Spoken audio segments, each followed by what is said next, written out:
नमस्कार समस्त को बहुत बहुत धन्यवाद बहुत बहुत शुभेच्छा बहुत बहुत शुभकामना आसतु आज आम जाना 11 मुखी रुद्राक्ष संपर्क में। आज पर्यंत आम एकमुखी रुद्राक्ष ठारू 10 मुखी रुद्राक्ष पर्यंत जानीचे। आज आम जाना 11 मुखी रुद्राक्ष जदि आम धारण करुँच तेबे 11 मुखी रुद्राक्ष आमको कौन फल प्रदान करें, आमको कौन बेनिफिट दे था 11 मुखी रुद्राक्ष। यही 11 मुखी रुद्राक्षर गॉड होउछन्ति हनुमान जी, बजरंगबली होउछन्ति तार गॉड। से समस्त प्लानेट को समस्त प्लानेट कर भल प्रभाव आम लाइफ के आनी थाए।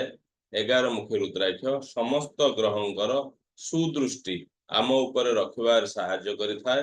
तार बीज मंत्र होचे ओम ह्रीम हम नमः, ओम ह्रीम हम नमः। ये आमर थ्रॉट चक्रा पे, चक्रा ऊपर आम जो माने जानी जानते आमर थ्रॉट चक्रा पे बहुत भल काम करि थाए। तेबे आसंतु आमे जानिबा ए 11 मुखी रुद्राक्ष धारण करबा द्वारा आमको कौन बेनिफिट दे थाए।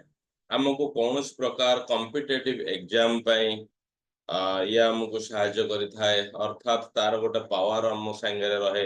11 मुखी रुद्राक्ष हमको कॉम्पिटिटिव एग्जाम दवा पे हम मन भीतर गोटे साहस तैयारी कराए, हमको जागृत रखाए। आमे किछि भी कंपटीशन जो जगह आमर प्रतिद्वंदिता रोचे से जगह आमको एक एक्स्ट्रा एनर्जी दे, आमको एक डिवाइन एनर्जी दे। 11 मुखी रुद्राक्ष आमे विशेष भाव आमर डिसीजन मेकिंग पावर आमर बढ़ी जाए। आमे खूब सुंदर भाव आमर डिसीजन तैयारी करे पारे। यह 11 मुखी रुद्राक्ष व्यक्ति को डेयरिंग कराए, डेयरिंग पर्सन भाव ताकू काम कर सुजोग दिए। ये भाव आमे कौन सी जगार इंटेलेक्चुअल जो आमर बुद्धिर आवश्यकता होते ताकू से रिप्रेजेंट करे, ताकू से पहुंचे दे। कौन सी क्लारिटी आम मन रे आसेनी, आम द्वंद्व रे रोचे, आम डाउट्स रे रोचे। 11 मुखी रुद्राक्ष जदि आम धारण करुचे आम माइंड रे गोटे क्लारिटी आने, से कौन प्रकार निष्पत्ति नेबार सहायक हुए।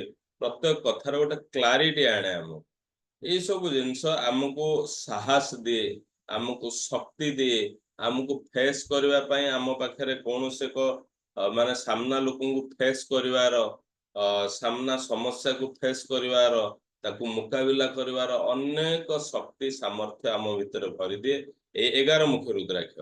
तेबे आसंतु आमे जानिबा ए 11 मुखी रुद्राक्ष आमको हेल्थ बेनिफिट कौन दिए। आम इम्यूनिटी पावर को बहुत बढ़ाए। आमर आस्थमा जदि कार प्रोब्लेम रोचे आस्थमा को हिल करे।